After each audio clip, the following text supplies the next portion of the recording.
Giroud, démarrons par ça. Olivier Giroud, qui est un des totems ultimes de Florent Gautreau. Hein. Il y a Delio Nice et Olivier Giroud. Et Laurent Koscielny aussi. Mais comme Koscielny a arrêté, du coup. Plus Giroud que Koscielny. Plus Giroud. Ah ouais. Bon, un attaquant, un buteur. Quel buteur.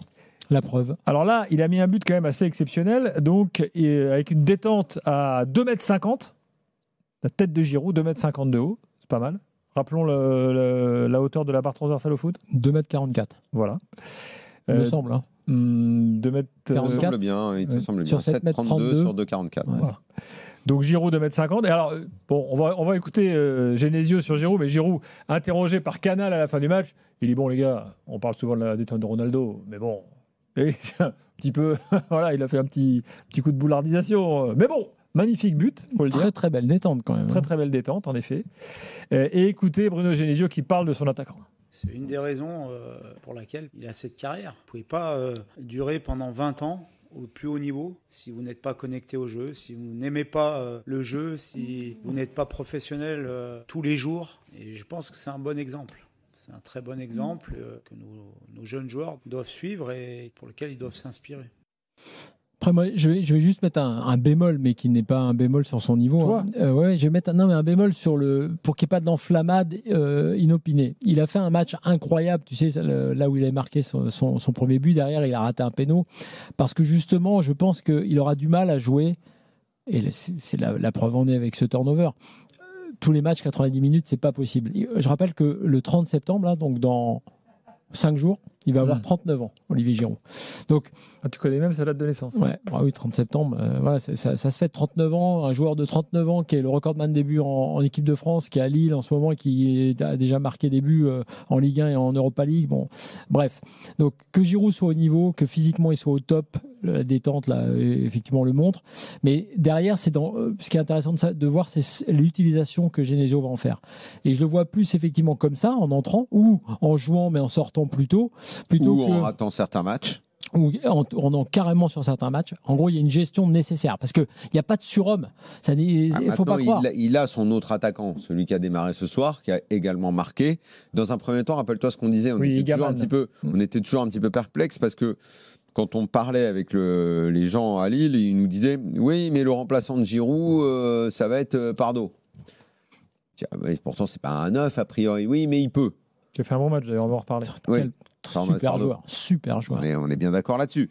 Mais on avait quelques raisons de douter de sa capacité à jouer devant. Pourtant, c'est ce que vraiment les gens disaient là-bas. Bon, ok, finalement, ils en ont trouvé un. Ce qui fait qu'ils en ont deux. Et ils peuvent tourner et faire exactement ce que tu as dit avec Giroud. Je trouve que c'est banco pour le LASK, moi. J'aime bien cette idée. C'est banco et c'est surtout, y compris pour lui, Giroud, en fait, il faut voir qu'il y a tout. Il y a évidemment la prépa, il y a le sérieux, il y a l'entraînement invisible, il y a tout ce qu'on a déjà beaucoup raconté. Mais il y a aussi l'investissement. Il y avait une caméra isolée de Canal sur lui aujourd'hui. Et il faut le voir pendant qu'il fait son échauffement sur les buts de Lille. Si tu veux, Giroud, il a la même attitude sur le but de ses potes qu'un jeune du centre de formation qui ferait sa première titularisation en pro là en Europa League, puisqu'on parlait des jeunes lyonnais qui découvraient ça. Donc, voilà, on parlait d'exemples tout à l'heure en se disant tiens, il faut des Tagliafico, il faut des Tolisso pour encadrer les jeunes. Bon, Lille, ils ont un super joueur qui en plus va être un modèle, un totem. On l'a vu quand il est là sur la célébration avec les joueurs autour de lui. Et puis voilà, pour revenir à ce que tu disais quand même, je pense que autant sur le cardio et sur les minutes, ça peut devenir compliqué parfois sur lui, sur la durée, sur un match. Autant le gainage et la détente verticale. Donc est-ce que la meilleure façon de l'utiliser, c'est de le mettre titulaire en sachant qu'il ne tient pas forcément 80 minutes, je pense que les deux sont jouables. Selon la stratégie. Moi, je pense que c'est totalement une adaptation. Ouais. Il n'y a pas de meilleure solution, je pense. Non. Parce que si tu dis à Giroud maintenant, tu vas faire que entrer en jeu avant la fin, c'est aussi un peu compliqué. Et sur l'imprévisibilité que tu donnes à tes adversaires, la dernière fois, je ne sais plus, il était. Ce qui est marrant, c'est qu'il gagne 7-1 contre Lorient sans Olivier Giroud. Alors bon, c'était Lorient, c'était un match particulier, mais quand même. Mais là, dimanche, il va peut-être démarrer. Puisqu'il n'a pas démarré là, et il sortira pour laisser sa place à Igaman, peut-être. Exactement. Lille-Lyon, c'est un des matchs du week-end d'ailleurs. Ouais. Absolument. Dimanche 17h15. Ce qui fait que ce week-end, on a deux matchs qui vont nous hyper. Vendredi et dimanche. Le Strasbourg est très excitant et le Lille-Lyon aussi. Le Lille-Lyon, il est mal placé en revanche. Il est mal positionné, le Lille-Lyon. 17h15. Moi, je l'aurais mis dimanche soir, 20h45. À la place de Rennes-Lens, pardon Flo. Mais le Lyon, il est dimanche. Oui, mais à 17h15. Ah oui, je trouve qu'il est mal positionné. Quand j'ai entendu 17h, je pourrais vous parler de samedi. Non. Paul est avec nous, supporter lillois. Salut Paul. Oui, pourquoi ils l'ont pas mis le soir d'ailleurs? Bonsoir Gilbert, bonsoir Flo, salut Daniel. Salut. Oui, c'est le match de Bean en fait. C'est pour ça. Ils l'ont décalé au dimanche. Ils l'ont encore décalé au dimanche. Parce qu'ils ont le droit de le faire plusieurs fois dans la saison. Bon, Paul, est-ce que tu as quand même tremblé? Parce qu'on parlait tout à l'heure du scénario du match en première mi-temps. C'était un peu flippant, non? Moi, je suis déçu. Je me suis déçu. Je m'attendais, après le derby perdu, un peu plus de réaction de la part de mon équipe. J'ai trouvé endormi. J'étais au stade et je suis un peu déçu et j'espère qu'ils vont se réveiller pour les prochains matchs parce que là on a 3 gros matchs qui arrivent avec Paris, la Roma, puis PSG. Donc, si tu les envisages comme tu as l'impression comme tu es en train de le faire, je te rejoins. C'est-à-dire que tout à l'heure je disais tu joues un match d'Europa League le jeudi comme ça, tu as souvent pas envie de tout donner, l'important c'est que tu gagnes le match, machin et tout. Vu comme ça, OK. Après, vu l'attitude qui a été reprochée par tout le monde à Lille dans le derby, des matchs qui sont un petit peu moins intéressants dans l'intention, l'intensité mise par l'équipe, oui, je suis d'accord avec toi. Peut-être que ce soir, de ce côté-là, on attendait un petit peu plus. Et en tout cas, sur certains, puisque c'est l'un des chocs du week-end, quand tu vas jouer Lyon, là, tu les attends pied au plancher dimanche après-midi. Ça, c'est sûr. Il ne faudrait pas que ce match-là traduise en effet une confirmation d'un état d'esprit moyen entrevu dans le derby, tu vois. Mais complètement. Et puis, il nous manque des cadres importants. C'est un peu inquiétant pour la suite de match. Sans André, sans Alexandro, on voit que c'est pas du tout la même équipe. On perd nos cadres, on voit que l'équipe elle est encore en construction, donc c'est compliqué, ça fait un peu peur pour la suite. Oui, mais moi ce que je trouve, et je reviens à ça parce que je l'avais vu avec Rennes et Genesio le refait avec Lille, je trouve que c'est assez courageux. Tu viens de perdre 3-0 contre, c'est risqué et courageux. Tu viens de perdre donc le derby, tu as besoin d'une réaction, tu es à domicile. Tu as décidé dans ta stratégie de faire tourner et tu maintiens cette idée-là. Parce qu'évidemment, la solution, on va dire, de facilité contre Brandbergen, c'est de remettre tous tes titulaires parce que tu te dis, voilà, j'ai chaud aux fesses, une revanche, je vais y aller, je vais assurer le coup. Il ne le fait pas. Évidemment que c'est moins, tu as raison, c'est forcément dans le contenu, tu vas rester sur ta faim, c'est moins satisfaisant, c'est logique, tu as des joueurs plus forts qui ne sont pas là, tout ça est logique. Mais dans la stratégie globale qui est que tu dois durer, tu dois équilibrer les temps de jeu, tu dois concerner tout le monde, tu prends ce genre de risque, entre guillemets.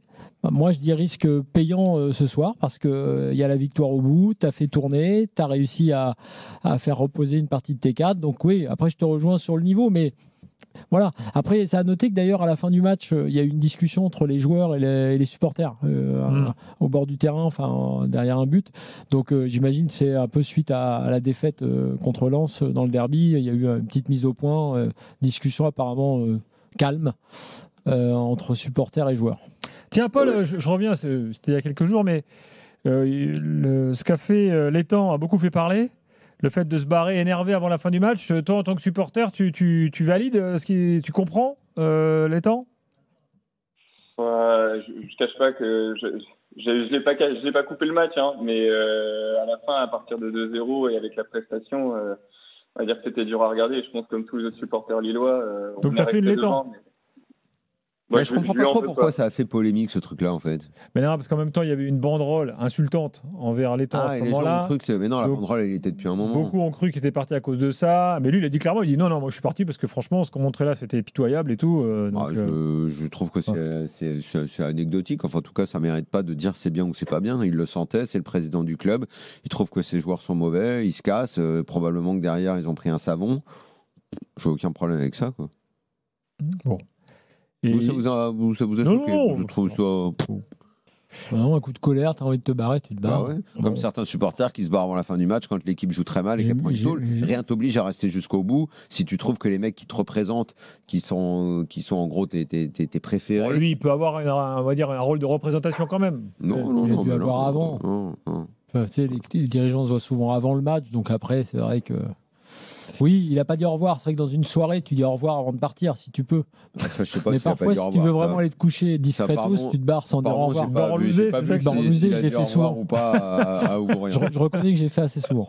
J'ai pas vu. Parce que si tu dis au revoir, tout le monde te dit mais non, tu vas pas te barrer maintenant. Alors tu dis ouais, je me casse discretos. Oui, parce que je vois bien, parce que toi, tu voulais être le premier à partir. Le premier à partir, c'est un peu, tu vois. Ouais, je voulais partir souvent parce que j'avais un match de foot le lendemain, la vérité.